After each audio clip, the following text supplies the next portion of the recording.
Justice स्वर्णकांता Sharma को अदालत ने कथित आबकारी घोटाला मामले में केजरीवाल और अन्य आप नेताओं से जुड़े केस को अन्य बेंच में ट्रांसफर कर दिया।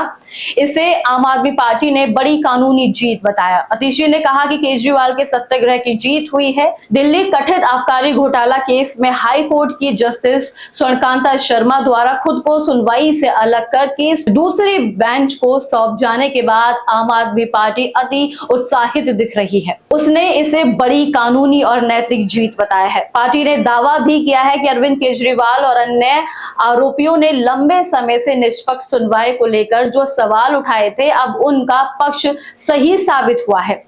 इससे पहले गुरुवार को हाई कोर्ट में हुई सुनवाई के दौरान जस्टिस शर्मा ने आबकारी घोटाला मामले में अन्य बेंच में ट्रांसफर करने से पहले केजरीवाल और अन्य आप नेताओं पर अवमानना की कार्रवाई के आदेश दिए थे।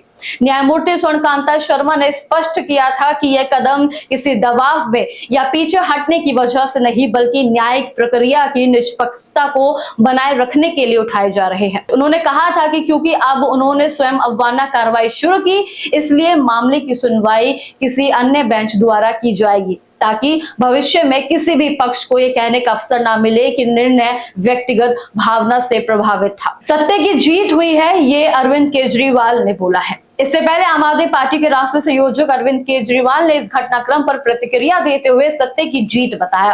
गांधी जी के सत्याग्रह को एक बार फिर विजयी बताया। पार्टी के मुताबिक केजरीवाल, मनीष सिसोदिया और अन्य आरोपियों ने लगातार जस्टिस स्वर्णकांता शर्मा से मामले की सुनवाई से अलग होने की अनुरोध की थी। उनका कहना था कि मामले में निष्पक्ष सुनवाई को लेकर उन्हें आशंका है। 10 कारणों वाला पत्र और आम आदमी पार्टी ने अपने बयान में कहा कि अरविंद केजरीवाल ने जस्टिस शर्मा को एक विस्तृत पत्र लिखकर 10 कारण बताए थे, जिसके आधार पर उसने खुद को मामले से अलग करने की मांग की थी।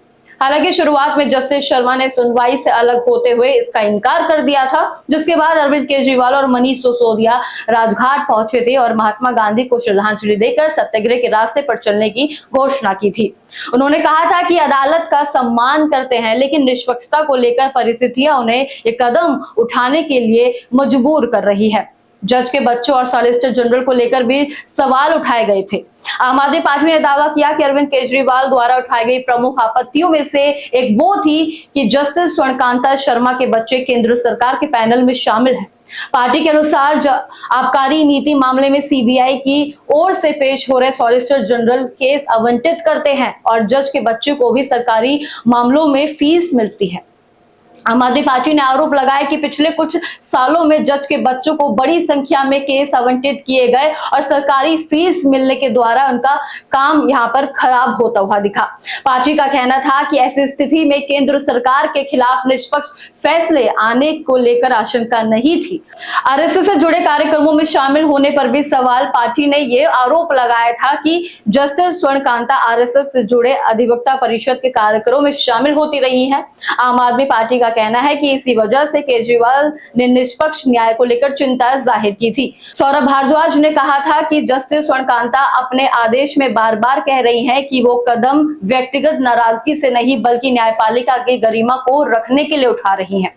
अतिशी बोली, ये बड़ी जीत। दिल्ली विधानसभा में विपक्ष के नेता और पूर्व मुख्यमंत्री अतिशी ने भी इसे बड़ी जीत करार दिया है। उन्होंने कहा है कि ये अरविंद केजरीवाल की बड़ी जीत है, क्योंकि आखिरकार जस्टिस स्वर्णकांता शर्मा ने आबकारी नीति से खुद को अलग कर लिया। इस खास पेशकश में इतना ही। ऐसी तमाम अपडेट्स और जानकारी के लिए देखते रहिए न्यूज़ बीन। धन्यवाद।